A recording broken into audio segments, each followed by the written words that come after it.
100க்கு 30 பேர் கொடுத்தாங்க. அதுக்கப்புறம் தேர்தல் வர்றதுனால இன்னொரு 20 பேர், 100க்கு 20 பேர் போட்டு 100க்கு 50 பேர். இன்னைக்கு கூட 100க்கு 50 மகளிர் குடும்ப தலைவிகளுக்கு இந்த 1000 ரூபாய் தரப்படுவதில்லை.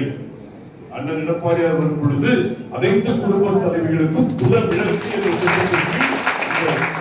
ரூபாய், அவங்களுக்கு 2000 ரூபாய் முதல் மாசத்துல தரணும்னு சொல்லியிருக்கேன். அதனால இதை நீங்க தெளிவா பதிவு பண்ணணும்.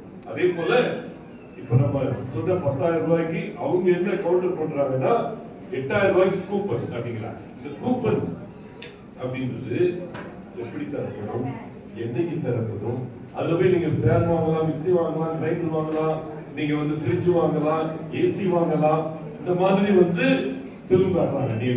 நீங்க என்ன கேட்கணும்னா, ஏப்பா அந்த 10,000 ரூபாய் தான் நேரம், இந்த மகாராஷ்டிரா எனக்கு நேரம் கொடுத்துடலாம், நீ கூப்பன் கொடுக்கறன்ற, யாரு கூப்பன் கொடுப்பான்னு தெரியாது, எங்க போய் வாங்கணும்னு தெரியாது, திமுக நேரில் போய் வாங்கி சொல்லுவாங்க, அதுல அவை கமிஷன் எடுப்பான்.